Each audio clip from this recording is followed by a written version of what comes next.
একটি অপ্রেমের গল্প পর্ব নয়। শশী ছাপ বারণ করেছে, সে জিনিয়া বেগমকে নিয়ে মাহিরের বাড়িতে উঠবে না। তাকে বোঝানোর কোনো কমতি রাখেননি দাদু। তাও শশী এ কথা মানতে নারাজ। মুখ কালো করে বসে আছেন বৃদ্ধ। মেয়েকে ওই অবস্থায় চোখের আড়াল করতে চাইছেন না তিনি। শশীর মন গলছে না কোনো মতেই। সে নির্লিপ্ত হয়ে ঠায় বসে তার জায়গায়। অন্বিতা দাঁড়িয়ে ঠোঁট কামড়াচ্ছে, কি করবে বুঝতে পারছে না। মাহির চেয়ারে হেলান দিয়ে চোখ বুজেছিল কিছুক্ষণ, এবার চোখ মেলে তাকালো শশীর দিকে চেয়ে নরম গলায় বলল,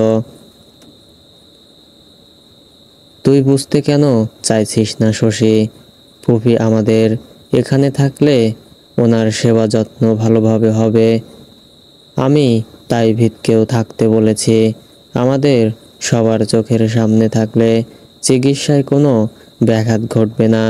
শশী নিরুত্তাপ স্বরে বলল, আমি কি আমার মায়ের সেবা করতে পারবো না? মেয়ে হিসেবে ওইটুকু ক্ষমতাও কি আমার নেই?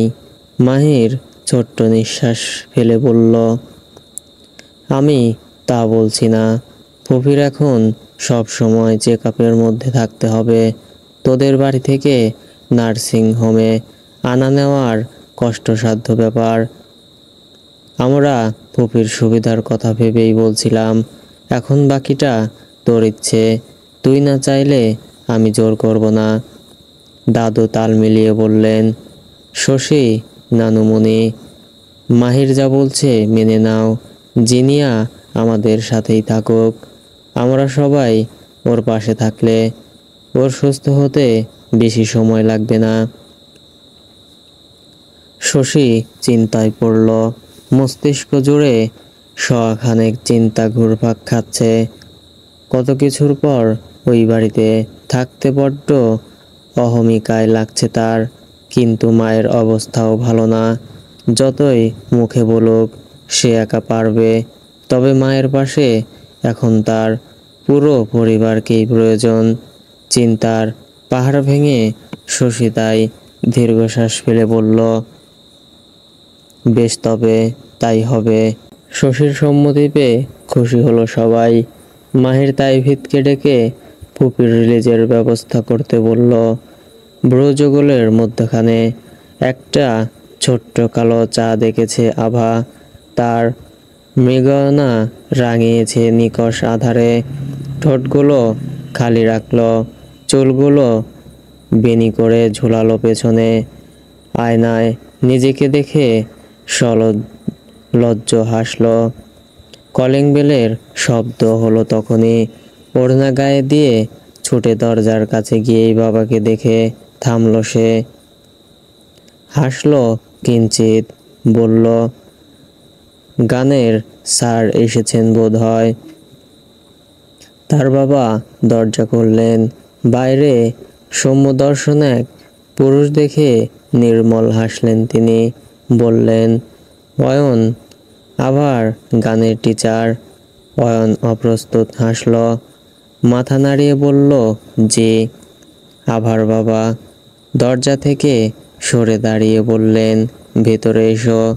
অয়ন ভেতরে পা রাখতেই আবার সাথে দৃষ্টি বিনিময় হলো। মেয়েটার চোখ মুখের দৌবাত উচ্ছ্বাস নজর এড়ালো না তার। আভার বাবা বললেন, আভা, স্যারকে নিয়ে তোমার রুমে যাও। মাথা হেলিয়ে আভা অয়নকে ইশারায় তার পেছনে আসতে বলল। পরিপাটি গোছানো রুমটাতে চোখ বুলিয়ে আভার দিকে চাইল অয়ন। বলল, ডাক্তারি ছেড়ে হঠাৎ গান শেখার ইচ্ছা? আভা ঠোঁট প্রসারিত করে চমৎকার হেসে বলল, ডাক্তারি করছি বলে কি গান শেখা যাবে না? না, তা না। ডাক্তারদের তো এমনিতেই অনেক চাপ থাকে, তাই জানতে চাইলাম আর কি। এত চাপ সামলে এই দিকে সময় দেওয়াটা তো কষ্টসাধ্য। আভা চোখের পাতা জাপটে আত্মবিশ্বাসের সুরে বলল, আমি ঠিক পারবো। অয়ন আর কথা বাড়ালো না, জিজ্ঞেস করলো, সঙ্গীতের পরিচয় দিয়ে শুরু করি। আপনার যেভাবে সুবিধা মনে হয় সেভাবেই শুরু করুন।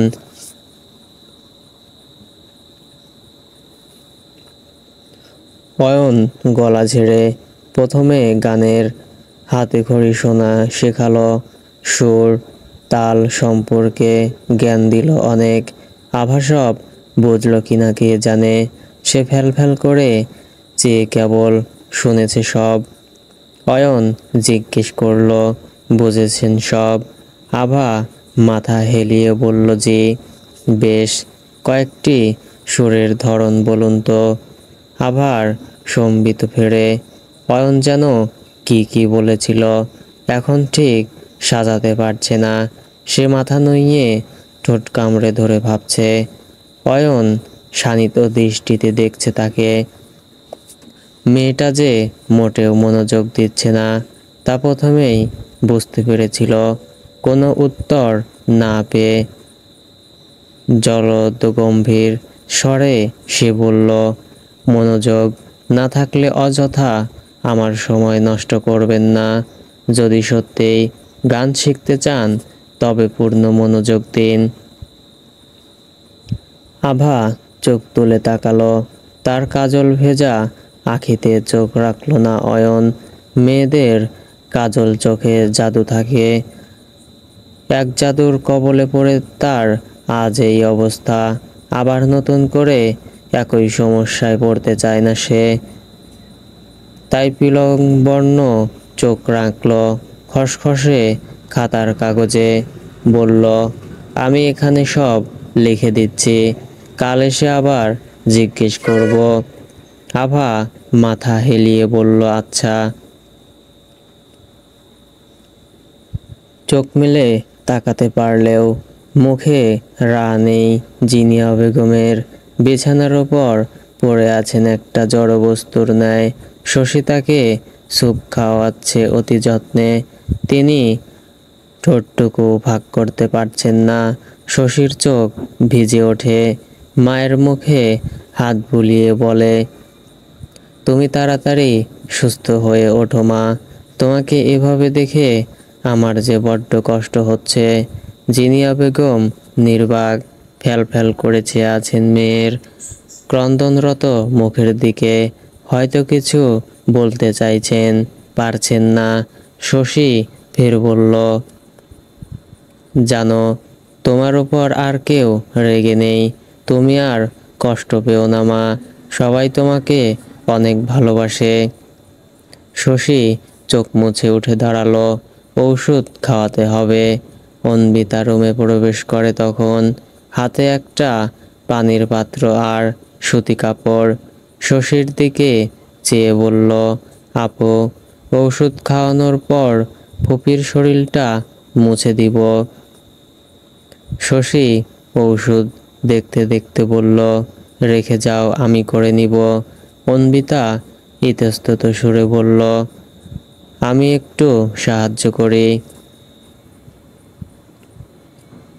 শশী ঔষধ পানিতে গুলিয়ে মায়ের কাছে এলো। একবার অন্বিতার দিকে চেয়ে চোখ সরিয়ে নিল সে। মায়ের মুখে ঔষধ তুলে দিয়ে বলল, প্রয়োজন নেই, আমি পারবো, তুমি রেখে যাও। অন্বিতা আর জোর করার সাহস পেল না। শশীর মন মেজাজ ঠিক নেই, সে জানে। মায়ের এমন অবস্থার জন্য পরোক্ষভাবে হলেও সে যে অন্বিতাকে দায়ী ভাবছে এইটুকু বুঝে গেছে সে।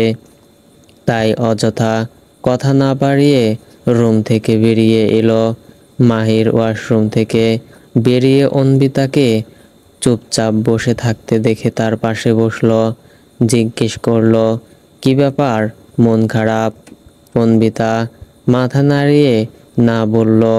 মাহির মলিন হেসে বলল, মায়ের কাছে দুদিন থাকতে পারেনি, চলে আসতে হয়েছে, মন খারাপ হওয়াটাই তো স্বাভাবিক। অন্বিতা ক্ষীণ স্বরে বলল, না না, সেজন্য আমার একেবারেই মন খারাপ না, তবে ফুপির জন্য মন খারাপ হচ্ছে। আচ্ছা, ফুপির এই অবস্থার জন্য কি আমি দায়ী? মাহির উদ্বিগ্ন স্বরে বলল, এসব কি বলছো? তুমি কেন দায়ী হবে? অতিরিক্ত দুশ্চিন্তার জন্য এমনটা হয়েছে। এখানে কেউ দায়ী নয়। দুশ্চিন্তাটা তো আমার জন্যই তৈরি হয়েছে, তাই না? মাহির এগিয়ে এসে অন্বিতাকে বুকে জড়িয়ে নিল, তার মাথায় হাত বুলিয়ে দিয়ে বলল, একদম এসব ভাববে না, তোমার জন্য কিচ্ছু হয়নি। ঘুম আসছে না শশীর। বসার ঘরের বড় বারান্দাটায় গিয়ে দাঁড়ালো। সেখানে আগে থেকেই কারোর উপস্থিতি দেখে ভ্রু কুঁচকালো সে। জিজ্ঞেস করলো, আপনি এখনো ঘুমাননি? আচম্বিত কারোর গলার স্বর পেয়ে চমকে পেছনে তাকালো তাইভিদ। শশীকে দেখে প্রসন্ন হাসল, বলল, না, ঘুম আসছিল না। শশী এগিয়ে এসে পাশে দাঁড়ালো, তার দূরত্ব রাখল বেশ। বলল, আপনার ঘুম না আসার কারণ কি? কফি খেয়েছিলাম কড়া করে, হয়তো সেজন্য। শশীর দৃষ্টি বাহত জগতে। রাস্তায় সোডিয়ামের আলোগুলোকে কয়েকশো পোকা ঘিরে ধরেছে। মনে হচ্ছে যেন এই আলোর সমস্তটুকু নিজের মধ্যে শুষে নিচ্ছে তারা। শশীর মাঝে হঠাৎ নীরবতা তাইভিদকে অস্বস্তিতে ফেলে। সে চলে যেতে উদ্যত হয়। তখনই শশী প্রশ্ন করে, আচ্ছা তাইভিদ, আমি কি খুব বেশি খারাপ? গরম গরম শব্দ করে আজ নীরদ ট্রাক তুলেছে। পশ্চিম গগনের গোমর দশা দেখে নিশ্চিত হওয়া যাচ্ছে কিছুক্ষণের মাঝেই ধরণীতে বৃষ্টি কণারা নেমে আসবে দলবল সমেত। বাতাবরণ এখন শান্ত, নীরব, ঠান্ডা, মৃদু আন্দোলনে বইছে সমীকরণ। চোখ বুজে বারান্দায় বসে আভা ক্ষীণ বাতাস গায়ে মাখছে। অন্তরিক্ষের বিমর্ষ মেঘ তার মনেও এসে হানা দিয়েছে বোধ হয়। দুদিন ধরে অয়ন তাকে গান শেখাতে আসছে না। ফোন দিয়েছিল বার কয়েকবার, কিন্তু রিসিভ হয়নি। পরে অমিত থেকে জানতে পারে তার বিশাল জ্বর। অয়নের জন্য আজকাল বড্ড মন পড়ে। প্রথমে কেবল ভালো লাগা মনে হলেও এখন মনে হচ্ছে তা অন্য কিছু।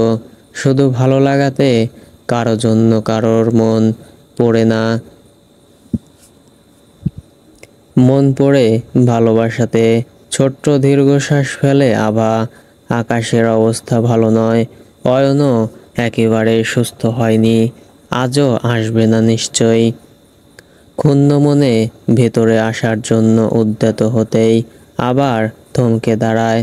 বারান্দার গ্রিল গলিয়ে দেখে অয়ন গেট পেরিয়ে ভেতরে এসেছে। চিত্ত জুড়ে শিহরণ জাগে তার, মনের ভেতর মাদল বাজে। মেঘ সরে যায় চট করে, উকি দেয় সোনালি সূর্য। দৌড়ে রুমে এসে নিজেকে একবার আয়নায় দেখে, হাত দিয়ে চুল ঠিক করে ওড়না চেপে ছুটে যায় দরজা খুলতে। কলিং বেল বাজানোর জন্য হাত উপরে তোলার আগেই দরজা খুলে যায়। অয়ন সামনে চেয়ে দেখে চমৎকার হেসে মেয়েটা দাঁড়িয়ে। অয়নকে সালাম দিল। সালামের জবাব দিয়ে ভেতরে প্রবেশ করলো অয়ন। আবার ঘরে গিয়ে বসলো। দরজা আটকে আভা আগে গেল রান্নাঘরে। পাক্কা 15 মিনিট পর রুমে আসে আভা। অয়ন ভ্রু কুঁচকে বলল, এতক্ষণ কি করছিলেন? আভা মুচকি হেসে তার সামনে কফির মগটা রেখে বলল, আপনার জন্য কফি বানাচ্ছিলাম, খেয়ে দেখুন কেমন হয়েছে। ধন্যবাদ, বসুন। আভা বসলো। সে আজকাল গানটা ভালোই রপ্ত করেছে। আভার গলার স্বর ভালো, অনুশীলন করলে বেশ ভালো জায়গায় যেতে পারবে সে। বাবাকে বলে হারমোনিয়াম কিনেছে, অয়নের কাছ থেকেও সেটা শিখিয়েছে বেশ। অয়ন হারমোনিয়ামে হাত দিতেই আভা বলল, আপনি কফি খান, আমি শুরু করছি। অয়ন হারমোনিয়ামটা আভার দিকে ঘুরিয়ে দেয়, বলে বেশ, একটা রবীন্দ্রসঙ্গীত দিয়ে শুরু করুন। হারমোনিয়ামে হাত দিয়ে আভা সুর তুলতে পারল না। আকাশ ভেঙে বৃষ্টি নেমেছে ততক্ষণে। তার তুমুল শব্দ, বারান্দা আর জানালা দিয়ে বৃষ্টির পানি তার ঘর অবধি আসছে। বাতাসের দাপটে জানালার পর্দা খুলে আসার উপক্রম। আভা বিছানা ছেড়ে উঠে বলল, আমি জানালা দরজা লাগিয়ে আসছি। জানালা লাগানো হলো। বারান্দার দরজা লাগাতে গিয়ে হালকা ভিজে গেল সে, তাও কোনো রকমে লাগিয়ে আবার বসলো এসে পূর্বের জায়গায়। অয়ন তার দিকে এক পলক চেয়ে পকেট হাতিয়ে একটা টিস্যু বের করে দিল, বলল, মুখটা মুছুন। খুশি হলো আভা, অয়নের দেওয়া টিস্যু দিয়ে মুখ মুছে নিল। তারপর আবার হাত রাখলো হারমোনিয়ামে, গলা হালকা ঝেড়ে সুর তুলল, ভালোবাসি ভালোবাসি। এই সুরে কাছে দূরে জলে স্থলে বাজায় বাজায় বাঁশি, ভালোবাসি ভালোবাসি। আভার মন্ত্রমুগ্ধ সুর। অয়ন কপাল কোঁচকালো। মনে পড়ল সেই রাতের কথা, যেদিন তার অপূর্ণ ভালোবাসার মানুষটা এই গানটাই গাইছিল, অথচ অন্য কারোর জন্য।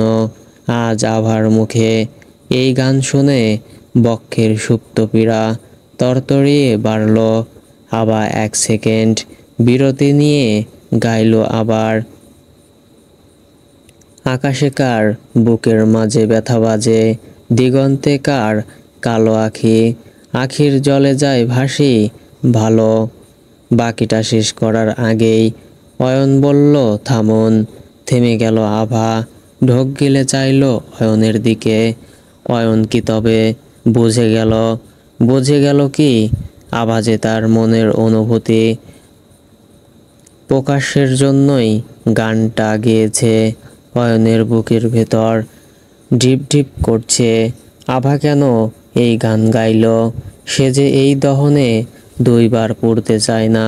নিজেকে ধাতস্থ করে বলল, অন্য গান ধরুন। আভা ইতস্তত সুরে বলল, কেন? এটা কি ভালো হয়নি? সুর সুন্দর হয়নি? হয়েছে, সব ঠিক আছে। তাহলে তাহলে অন্য কিছু। সেই অন্য কিছু অয়ন বলতে পারছে না। থেমে থেমে আকাশ গর্জন তুলছে, সেই গর্জনে কেঁপে উঠছে আভার ছোট্ট হৃদয়। অয়ন কেন উপেক্ষা করছে তাকে, তার ছোট্ট হৃদয়ের অনুভূতি কেন সে বুঝতে চাইছে না? সে অসহায় চোখে দেখছে অয়নকে।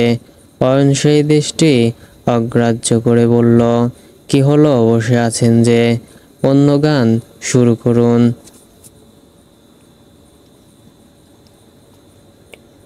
মনস্তাপ প্রকট হলো। আভা হারমোনিয়াম ঘুরিয়ে দিল অয়নের দিকে, তীক্ষ্ণ সুরে বলল, আপনি শুরু করুন, আমার গলা দিয়ে আর সুর আসছে না।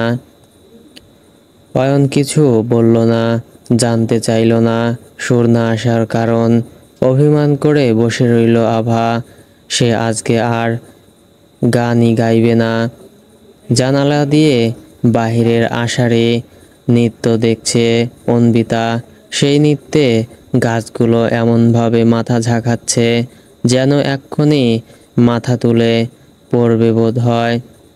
অন্বিতা মৃদু হাসে। অপারেশন শেষ করে মাত্রই কেবিনে প্রবেশ করে মাহির।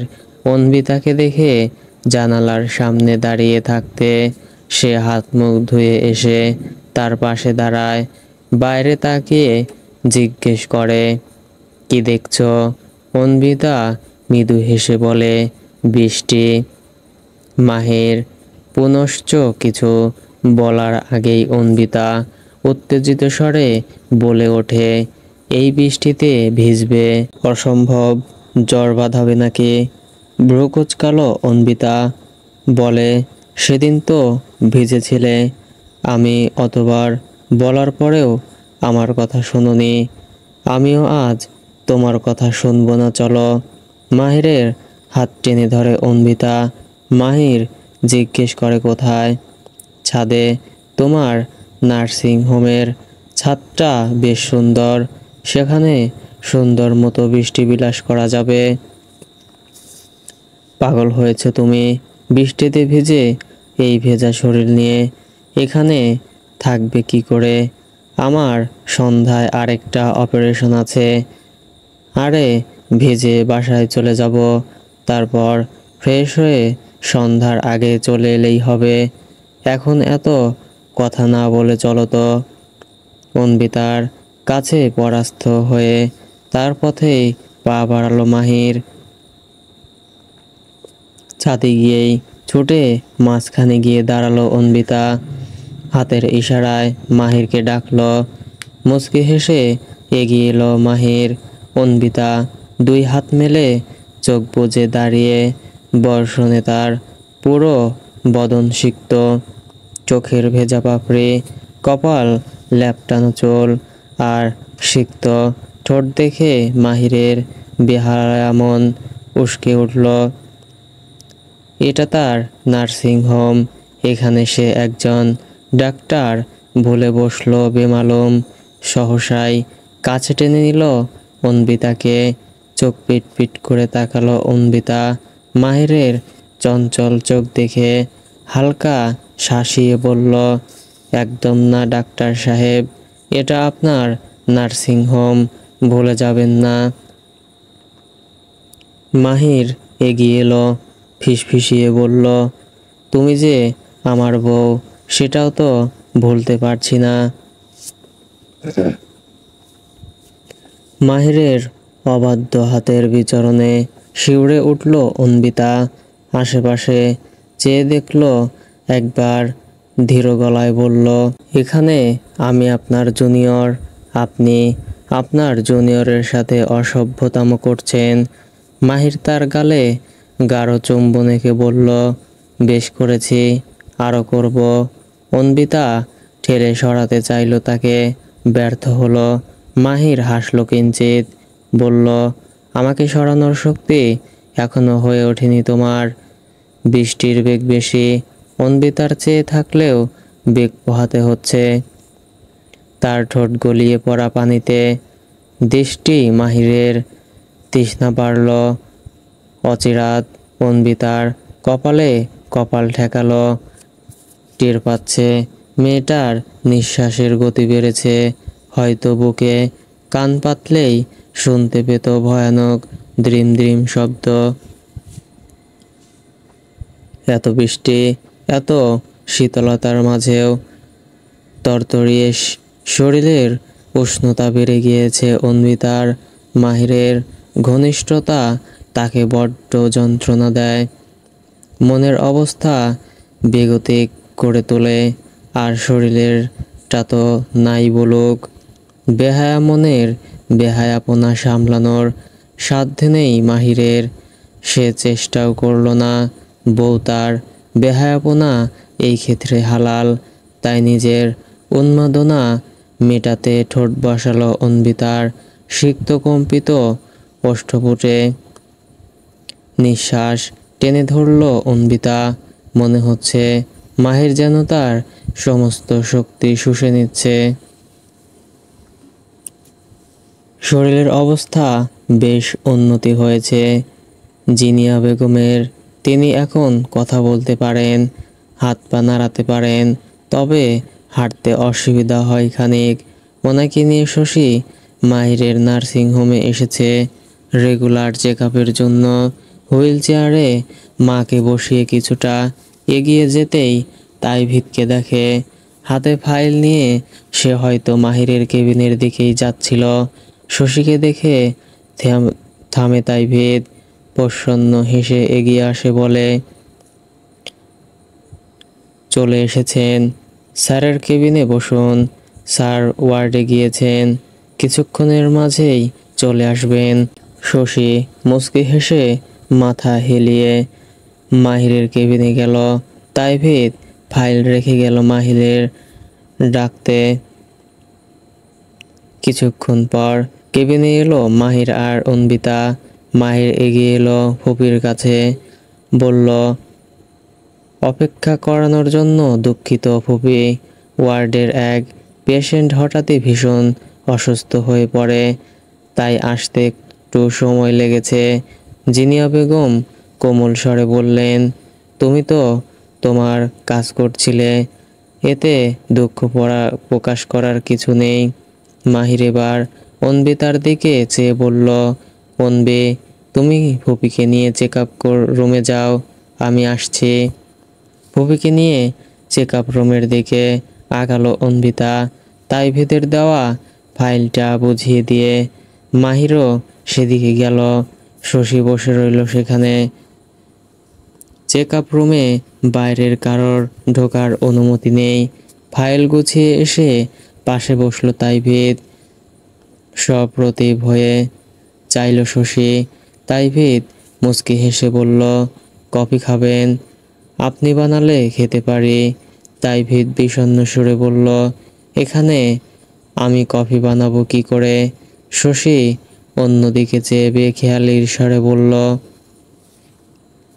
আপনি চলে আসার পর থেকে আপনার বানানো কফিটা বেশ মিস করি। আর আমাকে মিস করেন না? ভ্রু কুঁচকে সরু চোখে তাকালো শশী। তাইভীদ মাথা চুলকে মুচকি হাসল, রগর সরে বলল, মজা করছিলাম, চাইলে স্যারকে নালিশ করতে পারেন। শশী ঘুরে বসলো ভালোভাবে।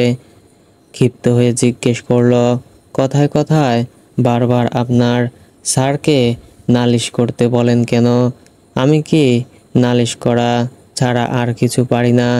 ওই তো একবারই শুধু নালিশ করেছিলাম, তার জন্য এখনো কথা শোনানোর কোনো মানে হয় না। সে শক্তিতে শরীর উপচে পড়া অভিমান, গাল ফুলালো সে। সরু ভ্রু জোড়া কুচকানো, ঘাড় কাত করে শশীকে কতক্ষণ দেখে ফের হাসলো তাইভীদ। না তাকালেও শশী বুঝল ছেলেটা হাসছে। একটা মানুষ এত হাসে কি করে তার জানা নেই। স্পহ কণ্ঠে শুধালো, হাসছেন কেন?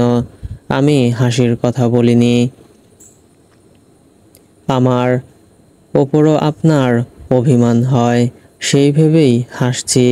শশীর সম্মিত ফেরে। অভিমান? সে তাইভীদের ওপর অভিমান করেছে কেন? ভারী চিন্তার বিষয়।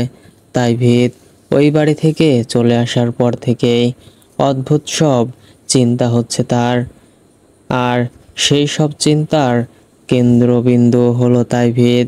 শশী মাঝে মাঝে অবাক হয়, তাইভীদকে নিয়ে এত চিন্তার কোনো যুক্তিযুক্ত কারণ সে বর্তাতে পারে না, তাও বেরিয়ে আসতে পারে না এসব থেকে। কি আশ্চর্য! তাইভীদ উঠে দাঁড়ালো এবার, বলল, আমি কফি নিয়ে আসছি। না, আমি ক্যান্টিনের কফি খাবো না। আজ কাজ শেষ করে বাড়িতে আসবেন, এসে কফি বানাবেন আমার জন্য।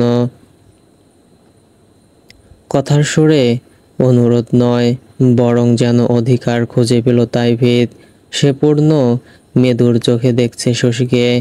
সেই প্রথম শশী আর এই শশীর মাঝে আকাশ পাতাল তফাত। কাউকে এভাবে বদলে যেতে সে আগে কখনো দেখেনি। সেদিনের সেই প্রশ্নে প্রথমবারের জন্য শশীর প্রতি দুর্বলতা ঠাহর করেছিল সে। যদিও সেসবকে প্রশ্রয় দেয়নি, কিন্তু কথায় আছে, মনোমস্তিষ্কের কথা শুনে চলে না, মন চলে নিজের গতিতে। সেই গতিরোধের ক্ষমতা কারোর নেই, তাই ভেদেরও না। সে পরাস্ত স্বীকার করেছে অনেক আগেই, তবে প্রকাশ করেনি কখনো। কিন্তু আজকাল শশীর এহেন ব্যবহার তার দমিয়ে রাখা মনকে উস্কে দিচ্ছে ক্রমাগত। এমতাবস্থায় সে কতক্ষণ মনকে শৃঙ্খলিত করে রাখতে পারবে সেটা অনিশ্চিত। তাই ভিতকে অপ্রস্তুত দেখালো। শশী বলল, কি হলো, যাবেন না? এভাবে হুটহাট ওই বাড়িতে গেলে স্যার কি ভাববেন? কিছুই ভাববেন না, বলবেন নানা ভাই অথবা মাকে দেখতে গিয়েছেন। তাই ভিত চকিত সুরে বলল, মিথ্যে বলবো? হ্যাঁ। তাই ভিত উত্তর দিল না আর, বেরিয়ে এলো কেবিন থেকে। বড় করে শ্বাস টানল, চোখ বুজে ধাতস্থ করলো নিজেকে। বেহায়া মনকে এখনই সামলানো উচিত, দেরি হলে কেলেঙ্কারি হবে যে। নির্মল অম্বরে শুভ্র বাড়িদের বৈঠক বসেছে। মার্তণ্ড মশাই তাদের কর্তা। তিনি বুক ফুলিয়ে হেলে আছেন পশ্চিম দিকে। শ্রীরাজ্য, ক্ষমতা আর প্রজা নিয়ে তার অহংকারের শেষ নেই। বাতাবরণ উষ্ণ চঞ্চল, সমীকরণের দেখা মেলা ভার। সুদর্শনা ভারী মুখে বারান্দায় এসে উকি দিচ্ছে বারবার। ঘড়িতে 4:20। লোকটা এখনো আসছে না কেন? সে ভারী বিরক্ত। এত অপেক্ষা করা যায় নাকি? রুমে ফিরে এলো আবার। আয়নায় দেখলো নিজেকে। কপল আরক্ত হতে বুঝলো সে লজ্জা পাচ্ছে। গায়ে নীলাভ রাঙা সুতি শাড়ি, কপালে ভেসে ছোট্ট কালো টিপ। অধর রাঙাবে না ভেবেও রং মাখলো খানিক। চুলে খোপা করলো। একে বউ লাগছে তাকে। লজ্জায় মুখ ঢাকলো দুই হাতে। কলিং বেল বাজলো তখনই। আভা আজ খুলতে গেল না। সে পরিপাটি হয়ে হারমোনিয়াম নিয়ে বসলো বিছানায়। কয়েকক্ষণ পর তার কাঙ্ক্ষিত পুরুষ শ্লথগতিতে তার সমীপে এসে বসলো। আভা লজ্জায় চোখ তুলে তাকাতে পারছে না। আজ বড্ড আয়োজন করে নিজেকে গুছিয়েছে সে। অনেক ভেবে আত্মস্থ করেছে সব। আভা আজ নীলাঞ্জনা সেজেছে কেন? তার জন্মদিন বলে ভাবলো অয়ন। জন্মদিনের কথা স্মরণে আসতেই সে আভার দিকে একটা প্যাকেট এগিয়ে দিয়ে বলল, শুভ জন্মদিন। হকচকিয়ে তাকায় আভা। অয়ন জানে আজ তার জন্মদিন। আভার বিশ্বাস হচ্ছে না। আভার অমন ফ্যালফ্যাল চাহনি দেখে অয়ন অস্বস্তিতে পড়ল বেশ। ইতস্তত সুরে বলল, না, আসলে অমিত আপনার বন্ধু থেকে জেনেছিল আজ আপনার জন্মদিন। অমিতই বলেছে আমায়। আভা মিষ্টি হেসে অয়নের উপহার গ্রহণ করে ধন্যবাদ জানায়। অয়ন বলে, এবার তাহলে শুরু করা যাক। আভা চাইল। কাজল চোখের এই নিগড় চাহনি নিঃশ্বাস আটকে ফেলার ক্ষমতা রাখে। মেয়েটা বারবার এভাবে তাকায় কেন? এত কাজল দেয় কেন চোখে? এসব অয়নকে বড্ড অপ্রস্তুত করে তোলে। অয়ন হারমোনিয়াম বাজায়। আভার চোখের দৃষ্টি এখনো তার দিকেই স্থির। অয়ন মনোযোগ দিতে পারছে না সুর তুলতে। তাই হাত থামিয়ে শুধালো, কিছু বলবেন? আভা মাথা নাড়ালো উপর নিচ। অয়ন বলল, কি বলুন? দীর্ঘ 2 নিশীথ নির্ঘুম কাটিয়ে যা কিছু মনে সাজিয়েছিল, এই মুহূর্ত আভা তা সব ভুলে বসেছে। এত আয়োজন করেও কিছু মনে রাখতে পারেনি। নিখুঁত সুন্দর কথাগুলো বেমালুম ভুলে বসেছে সব। নিজের উপর যার পরনাই বিরক্ত হলো সে। এখনো কি বলবে? কি বলে ব্যক্ত করবে সব। অয়ন আবারও বলল, চুপ করে আছেন যে, বলুন কি বলবেন। এলোমেলোই সই, আজ বলেই ক্ষান্ত হবে। মনের অত্যাচার আর নেওয়া যাচ্ছে না, তাই নিজেকে ধাতস্থ করে আভা বলে বসল, আমি আপনাকে ভালোবাসি অয়ন। অয়ন থমকালো, তবে চমকালো না। ভালোবাসা চোখে প্রকাশ পায়। এই ভালোবাসা মেয়েটার কাজল রাঙা চোখে আরো আগেই দেখেছিল, তবে নির্লিপ্ত ছিল সে ভালোবাসার দহনে। একবার পড়ে ছাই হয়ে দ্বিতীয়বার আর সাহস করার সায় মন দেয় না সে। নিরুত্তাপ, নিরুদ্বেগ, আভার চোখে মুখে অস্থিরতা। অয়ন প্রলম্বিত শ্বাস টেনে বলল, আপনার বান্ধবী নিশ্চয়ই আপনাকে সব বলেছেন। আভা তড়িতে মাথা নাড়িয়ে বলল, আমি জানি সব, আর সব কিছু জেনে আর মেনে নিয়েই আমি আপনাকে ভালোবেসেছি। দীর্ঘশ্বাস ফেলল অয়ন। মেয়েটার আত্মবিশ্বাস আছে, তার মতো ভীতু নয় অন্তত। এইটুকু ভেবে খুশি হলো সে। নরম স্বরে বলল, এক মনে কয়জনকে ভালোবাসা যায়? চাইলে অনেকজন, আর না চাইলে একজনকেও না। আমার ক্ষুদ্র হৃদয়ে এত ভালোবাসা নেই, আপনার ভবিষ্যতে আফসোস হবে। আভা মুচকি হেসে বলল, আপনার হৃদয়ে যতটুকু আছে তার সাথে আমার হৃদয়ের ভালোবাসা মিশালেই অনেক হয়ে যাবে। এক সমুদ্র না হোক, এক ঝিল হলেও চলবে আমার। অয়ন পরিশ্রান্ত বদনে চেয়ে রইল। মেয়েটা কি চমৎকার! সে যেভাবে অন্য একজনকে ভালোবেসেছিল, এই মেয়েটাও তাকে ঠিক সেইভাবেই ভালোবাসে। তাও ভীত তার মন এই আঘাতে চূর্ণ বিচূর্ণ হয়েছে, আর আঘাত সহ্য করার ক্ষমতা নেই। তাই বলল, আমি বড্ড ভীতু আভা। একপাক্ষিক ভালোবাসার যন্ত্রণায় এত তোর পেয়েছি যে এখন ভালোবাসার শব্দ শুনলেই গায়ে কাটা দেয়। তবে আমার জন্য তো আর আপনাকে দোষ দিয়ে লাভ নেই। আপনি ভীষণ ভালো মেয়ে, কিন্তু এই ভালো মেয়েকে ভালোবাসার মতো ক্ষমতা আমার মতো অধমের নেই। আভা ব্যাকুল সুরে বলল, এভাবে বলবেন না যে একপাক্ষিক ভালোবাসার যন্ত্রণা আপনি পেয়েছেন সেটা আমাকে দিবেন না দয়া করে। আমি আপনার মতো অন্তত শক্ত নই, আমি দুর্বল। মরে টরে গেলে সেই দোষ কিন্তু আপনার। কি অবলীলায় সাংঘাতিক এক কথা বলে বসল অয়ন। হতভম্ব, হতবাক। মেয়েটা মরার কথা বলছে, তার জন্য কেউ মরার কথা বলতে পারে, এটা যে তার কাছে অবিশ্বাস্য ব্যাপার। হাতের কিটটার দিকে ফ্যাল ফ্যাল করে চেয়ে আছে অন্বিতা।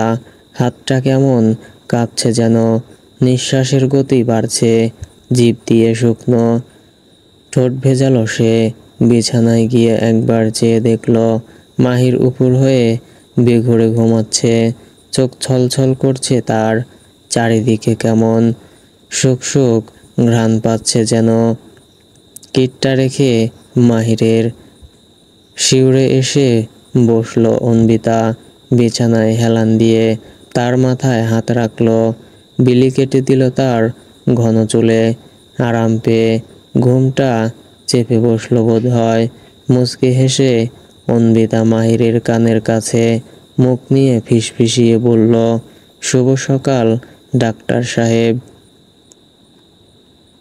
তার ডাক্তার সাহেব নড়ল না। সে আবারও আগের মতো করে বলল, উঠুন ডাক্তার সাহেব, আর কত ঘুমাবেন?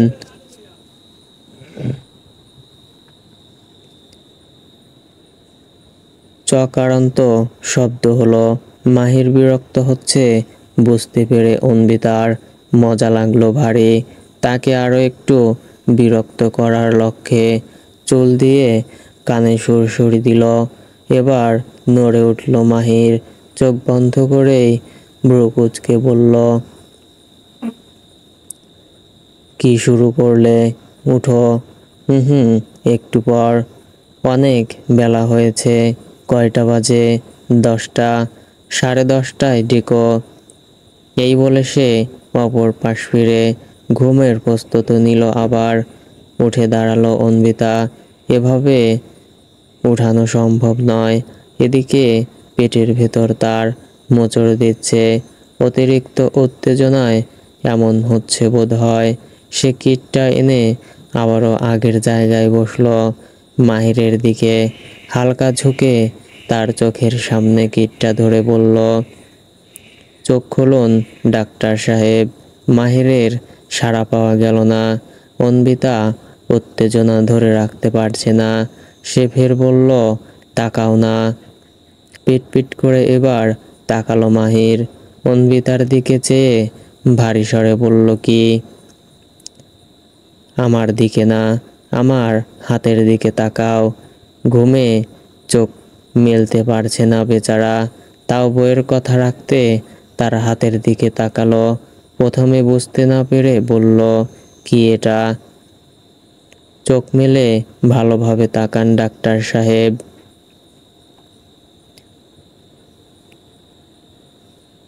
মাহির জোর করে চোখের পাতা মেলে ধরল।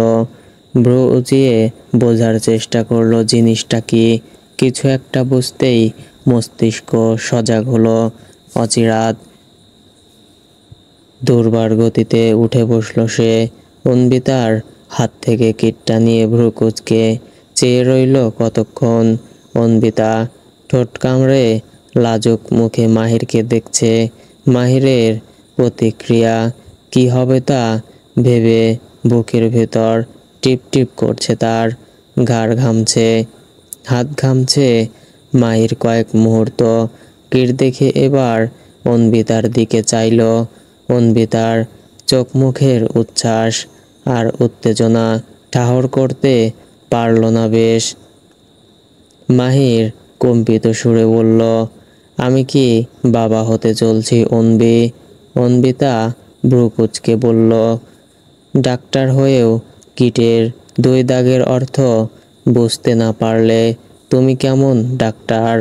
মাহির অধৈর্য গলায় বলল, আমি তোমার মুখে শুনতে চাই। এবার লজ্জা পেল অন্বিতা। গাল লাল হলো তার, চোখ নামালো। মাহির ভ্যাল ভ্যাল করে অন্বিতার লজ্জা পাওয়া দেখছে। অন্বিতা উপর নিচ মাথা নাড়িয়ে বলে, হ্যাঁ। ঠোঁটে তৃপ্তির হাসি ফোটে মাহিরের। নিজেকের পৃথিবীর সবচেয়ে সুখী পুরুষ মনে হয়। অন্বিতাকে বুকে জড়িয়ে ধরে শক্ত করে। মাহিরের বক্ষের উষ্ণতায় নিমেষেই অন্বিতার সমস্ত উত্তেজনা কমে যায়। শরীর মন শীতল হয়। পৃথিবীর সব সুখেরা মনে হয় আজ ডানা মেলে তাদের জীবনে চলে এসেছে। এত সুখানুভূতি আগে কখনো হয়নি। মাহিরকে নীরব দেখে অন্বিতা ক্ষীণ স্বরে বলল, তুমি কি খুশি হওনি? মাহির ঢোক গিলল।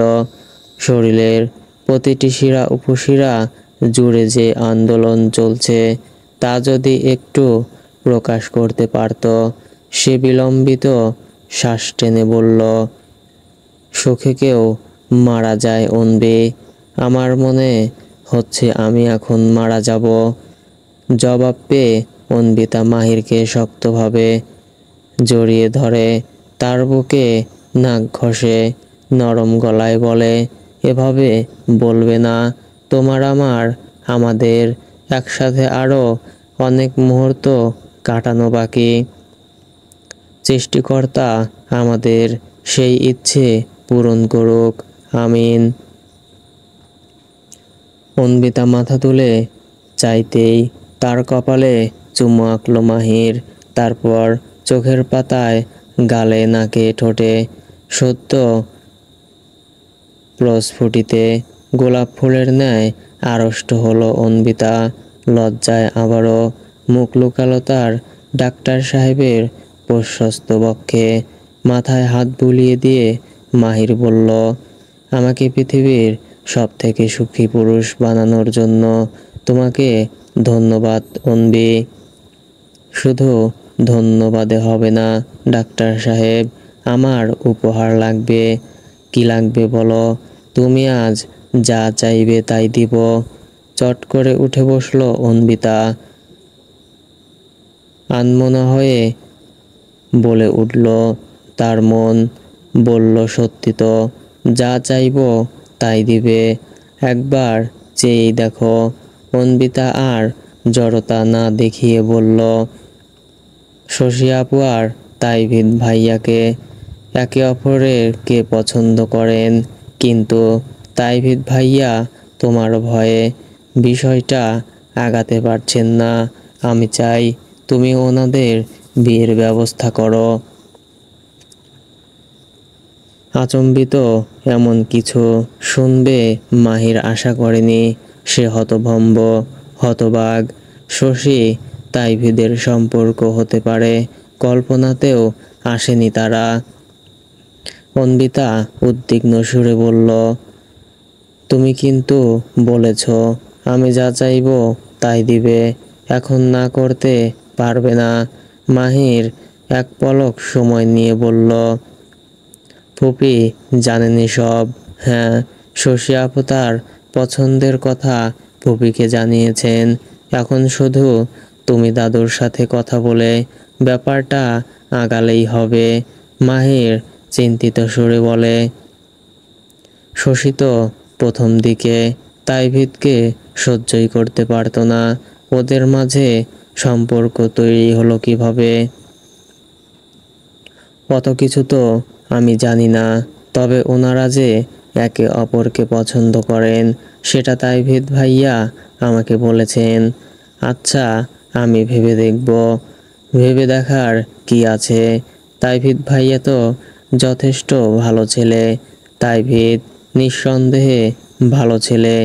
শশীও এখন বদলেছে, তবে আগের ব্যাপারটাও একেবারে ভোলা যাচ্ছে না।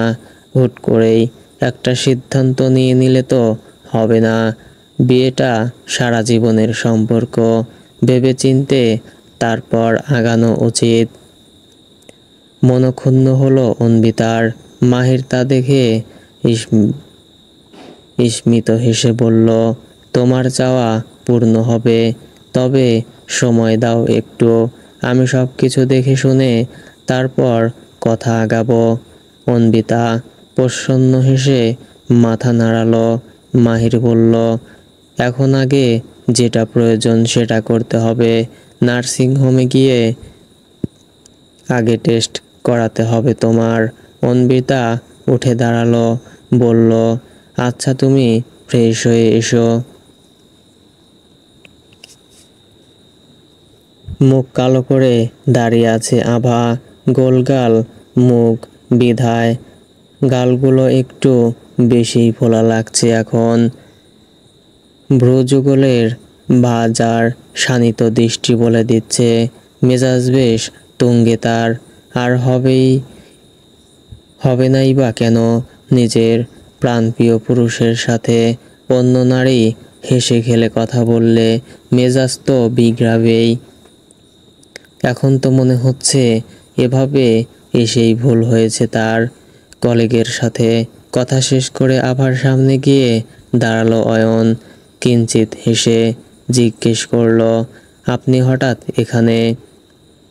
আভা ঠোঁট গুজে দাঁড়িয়ে রইল ঠায়। পণ করলো উত্তর দিবে না। আগে অয়ন তার রাগ ভাঙাবে, তারপর উত্তর দিবে সে। অয়ন বুঝতে পারল আভা রেগে আছে, তবে কারণ কি তা বুঝতে পারল না। তাই ফের জিজ্ঞেস করলো, কি হলো, উত্তর দিচ্ছেন না কেন? আভা চোখ তুলে তাকালো উপরে। নাক মুখ কোঁচকানো তার। ক্ষিপ্ত সুরে বলল, আপনাকে দেখতে ইচ্ছে করছিল, তাই এখানে এসেছি। একটু জোরেই বলল আভা।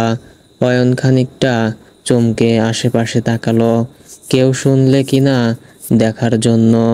আভা তা দেখে আরো ক্ষিপ্ল, টিটকারি মেরে বলল, চিন্তা করবেন না, আপনার সেই সুন্দরী ললিতা শোনেনি। কপাল কুঁচকালো অয়ন।